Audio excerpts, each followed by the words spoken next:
ईश्वर का प्रेम, दया और अनुग्रह आप सबों को प्राप्त हो और ईश्वर का वचन आपके जीवन में परिवर्तन लाए। आज आगमन का पहला रविवार है। आज हम कैथोलिक पूजन विधि का नया साल शुरू कर रहे हैं।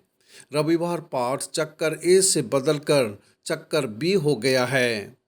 यह आगमन ऋतु हमें क्रिसमस की ओर ले जाएगी और इस महान पर्व के लिए तैयार करेगी। परमेश्वर हमेशा हमसे बात करते रहते हैं और बाइबल के माध्यम से स्वयं को प्रकट करते रहते हैं।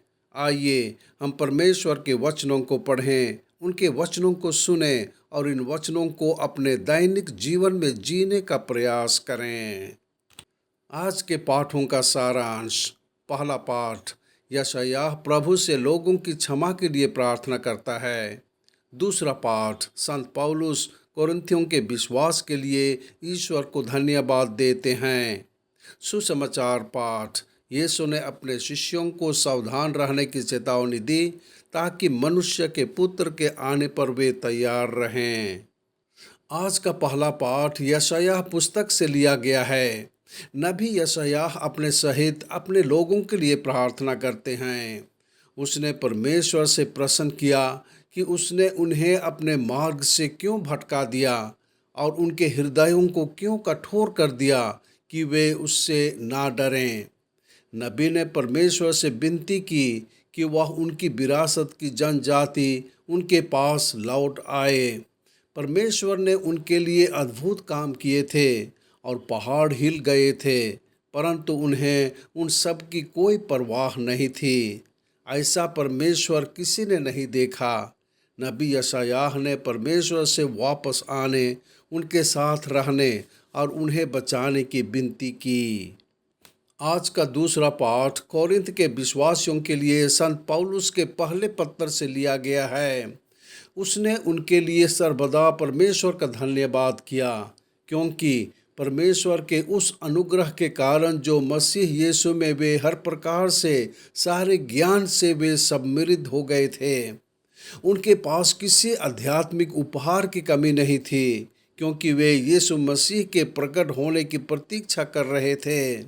संत पौलुस ने उन्हें याद दिलाया कि परमेश्वर हमेशा वफादार थे, इसलिए उन्हें भी उनके प्रति विश्वास योग्य रहना चाहिए। आज का सुसमाचार संत मरकुस से लिया गया है। यीशु हमें सतर्क रहने और तैयार रहने की आवश्यकता की याद दिलाते हैं। मनुष्य का पुत्र बिना किसी चेतावनी के आएगा। केवल उसके पिता ही सही समय जानते हैं। इस समय आने पर शिष्यों को बिना तैयारी के नहीं पकड़ा जाना चाहिए। आगमन निश्चित रूप से हमें क्रिसमस की ओर ले जाता है और हमें इसके लिए खुद को तैयार करना चाहिए। आगमन अंत समय में मसीह की महिमा में वापसी के लिए हमारी तैयारी के बारे में भी है। शिष्यों की तरह हमें भी सतर्क रहना चाहिए। हमारी वफादारी अच्छे समय और कठिन समय दोनों में ईश्वर के प्रति दिखाई जानी चाहिए। हर मौसम में हमें मनुष्य के पुत्र के आगमन के लिए तैयार रहना चाहिए। प्रार्थना। हे प्रभु यीशु ख्रिस्त, हम कई बातों को लेकर चिंतित हैं और आपके आने की प्रतीक्षा कर रहे हैं। हम जिनके दिल भारी हैं वे आपकी उपस्थिति का आनंद चाहते हैं। हम आपके लोग हैं, अंधकार में चल रहे हैं, फिर भी प्रकाश की तलाश में हैं। हम आपसे प्रार्थना करते हैं और कहते हैं, हे प्रभु यीशु, आओ और हमारे साथ रहो। आमीन।